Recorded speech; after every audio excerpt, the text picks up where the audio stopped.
Today, we're going back to a time most people have never heard of. A year when the world got cold, quiet, and very dark. There were no headlines, no breaking news.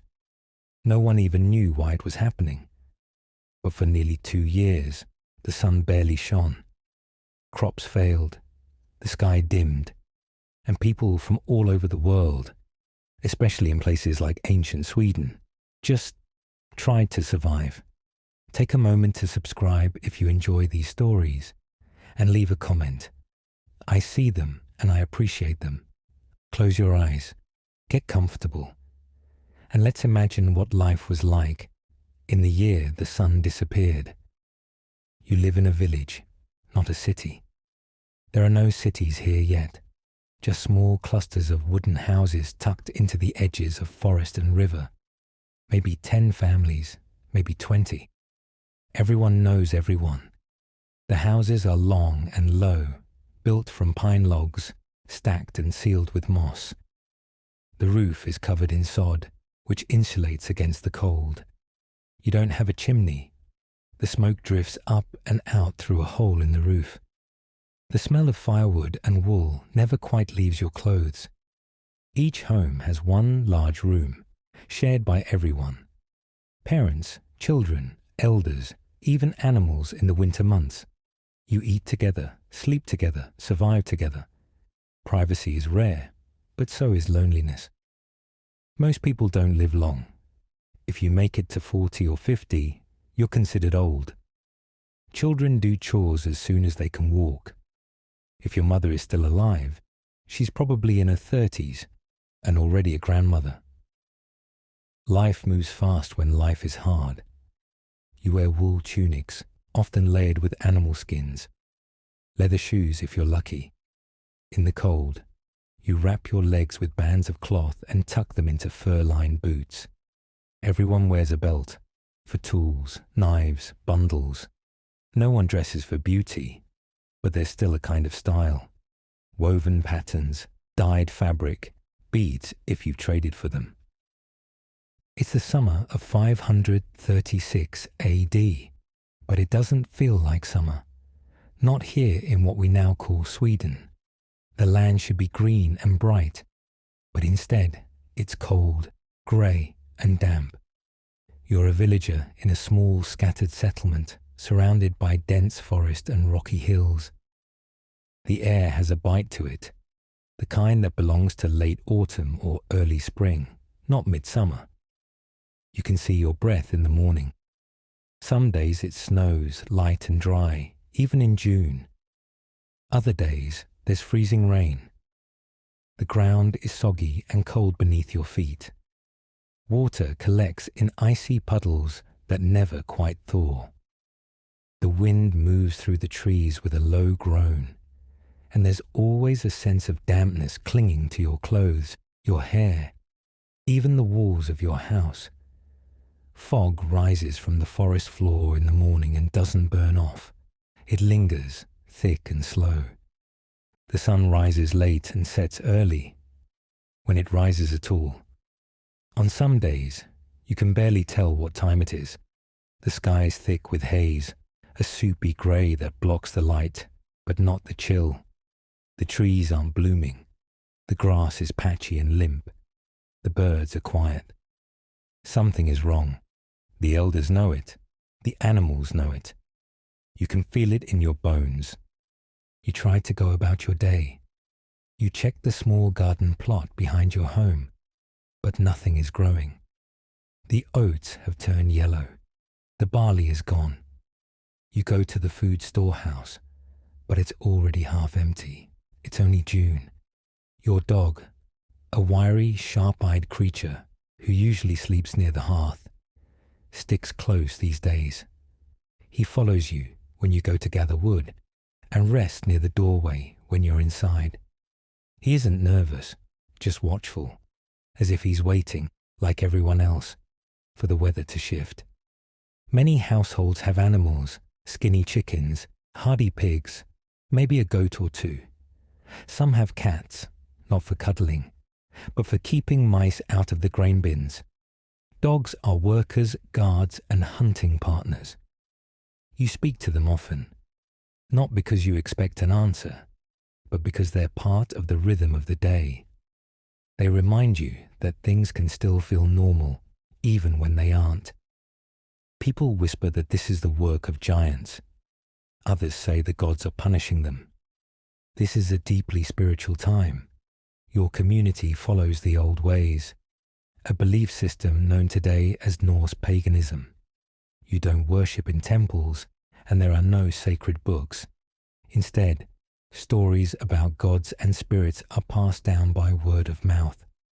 People believe in Odin, the wise wanderer, Thor, the god of storms, and Freya, who brings fertility and love. There are spirits in the trees, in the rivers, even in the sky.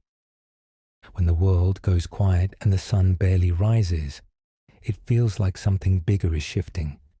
Some say it's a punishment. Others say it's a test. The elders burn herbs and whisper old prayers in a language not written down. You don't know what to believe, but you know you're hungry. Food is hard to come by, but people still remember how to prepare it. You dry roots on woven racks near the fire. You smoke fish if you're lucky enough to catch any.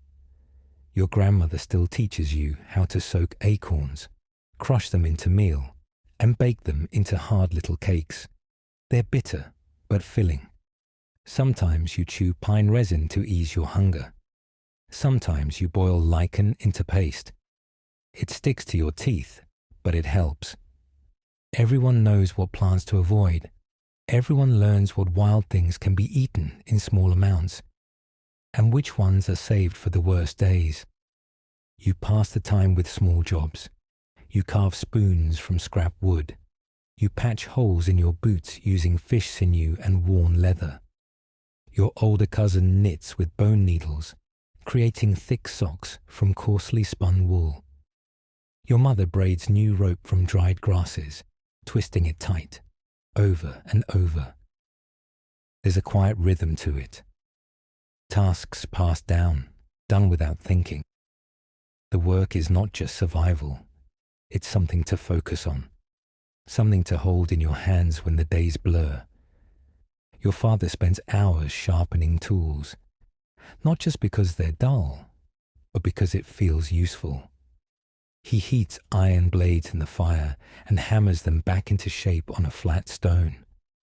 Sparks fly, and for a second, it feels like summer again. You used to visit the neighbors, trade stories, share food, help thatch a roof. But now, no one visits unless they must. People stay inside. The cold has made everything smaller, not just your world, but your body, your voice, your hope. Inside your longhouse, everyone sleeps closer together now. You sleep in your clothes. The fire burns low to save fuel, so mornings are quiet and shivering. You take turns tending it at night, adding twigs and pine cones, anything that will catch. Meals are silent, just bowls of broth, if you can call it that. A mix of boiled roots, a handful of old beans, maybe some fish bones, maybe not. You chew slowly, not to savor it, but to make it last. Even children know better than to ask for more. Time blurs.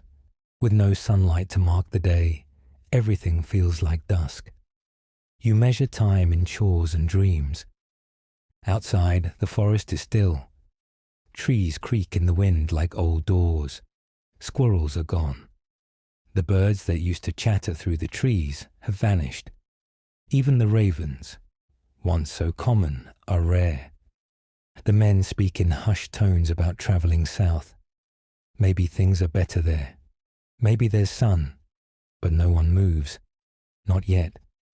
Instead, life pulls inward, and you wait. Before the elder begins, someone asks again, like they always do now.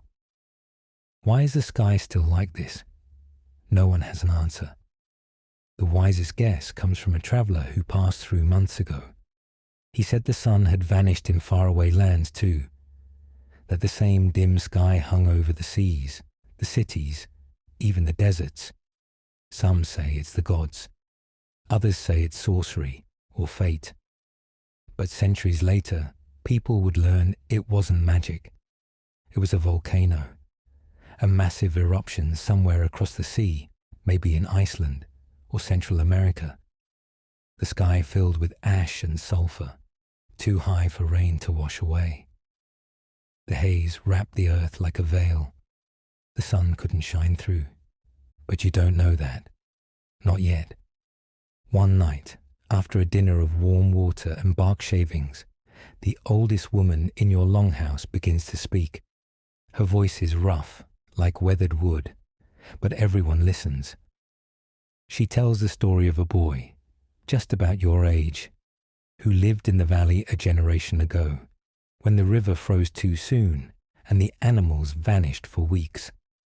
He was small and quick and clever. He followed fox tracks through the snow and built traps from thorn branches. He found a cave full of mushrooms growing in the damp, where it was always a little warmer, and he kept the secret to himself, until a baby in the village stopped crying from hunger. Then he shared it.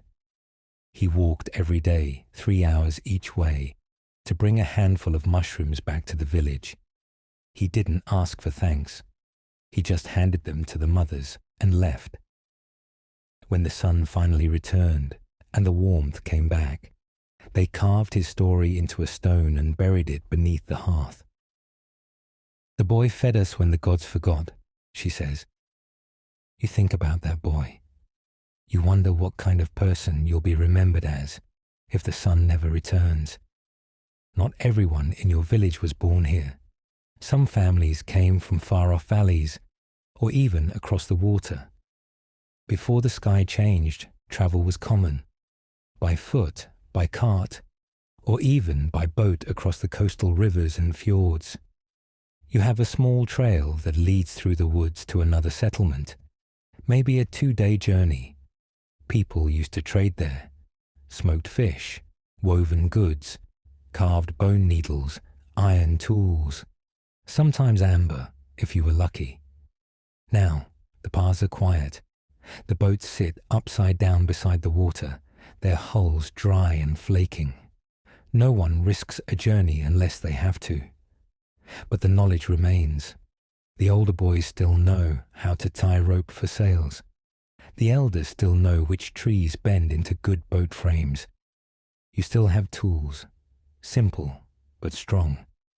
Axes made of iron, handles shaped from birch or ash, clay pots for boiling water, baskets woven from spruce roots and willow twigs, knives you inherited from your grandfather, sharpened so often they've lost their curve. The tools last because you make them last. You repair them more often than you use them. Trade has slowed to a trickle, but every now and then someone arrives with salt or iron nails, carried in from days away. You trade dried fish, hides, or carved wooden bowls for things you can't make yourself. There are no coins here, just needs and offerings. Trust is the currency.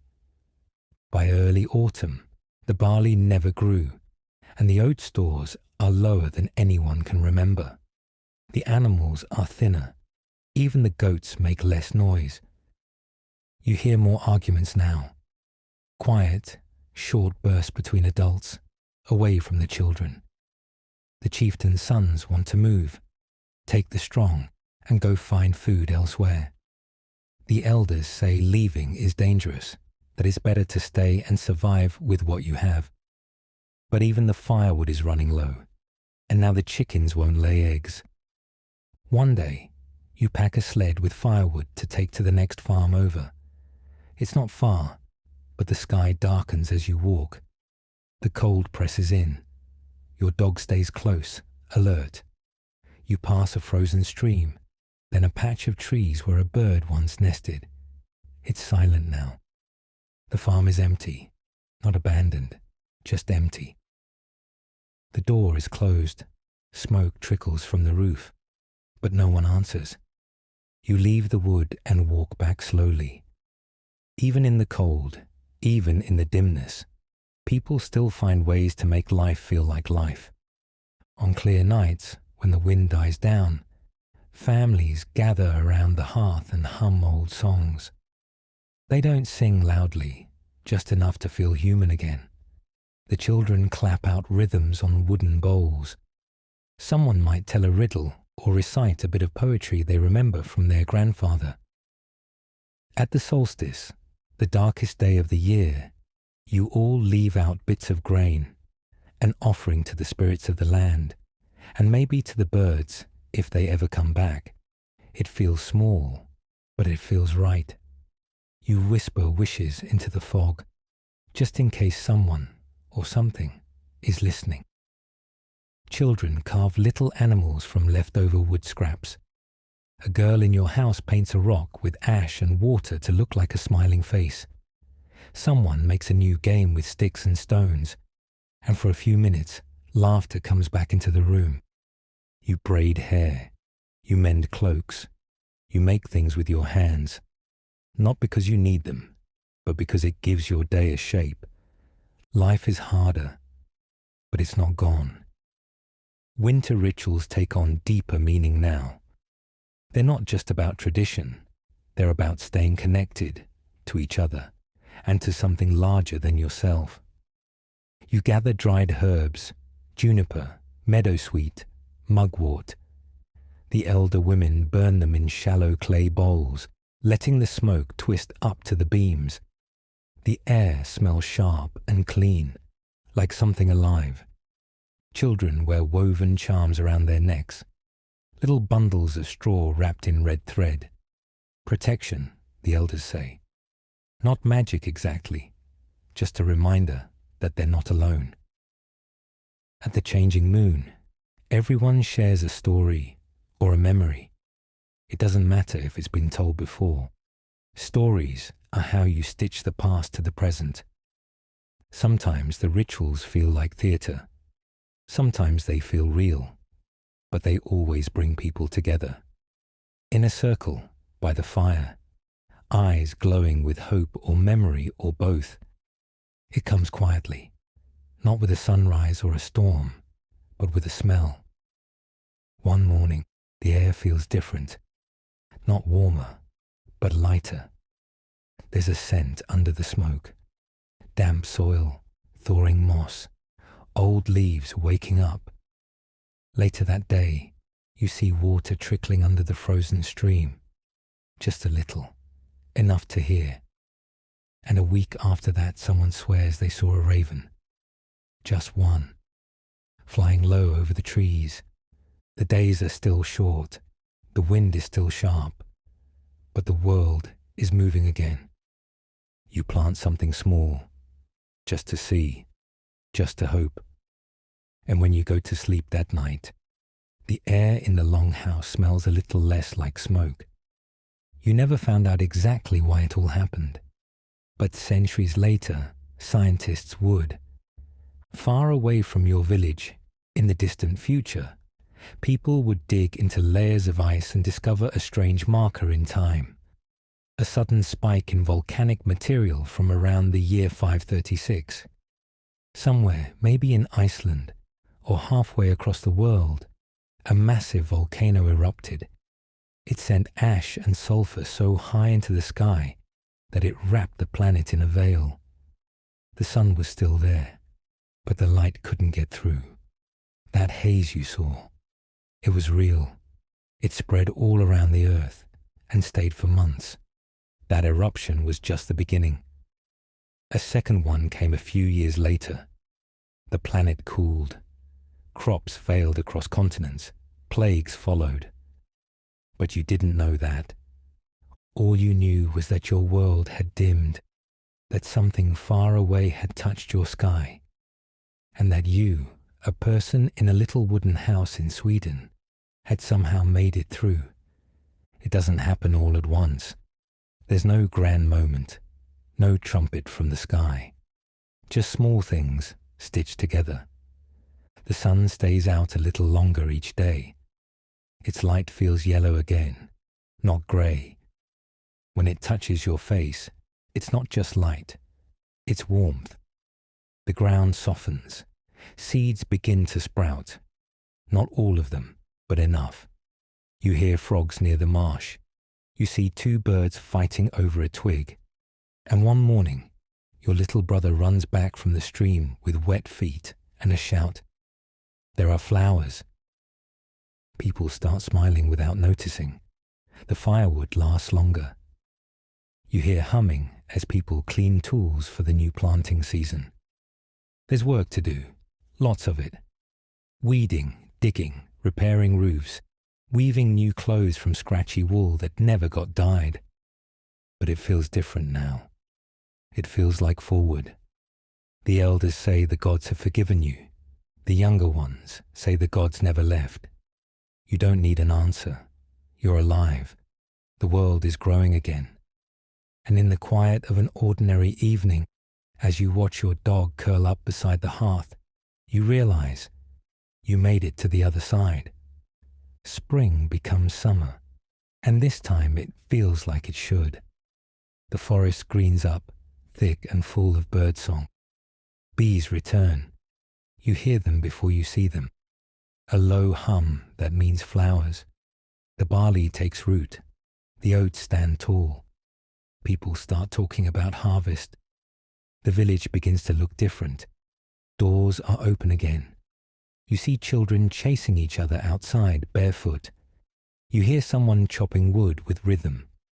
The sound echoes like a heartbeat through the trees. People build new fences, repair roofs, carve new bowls.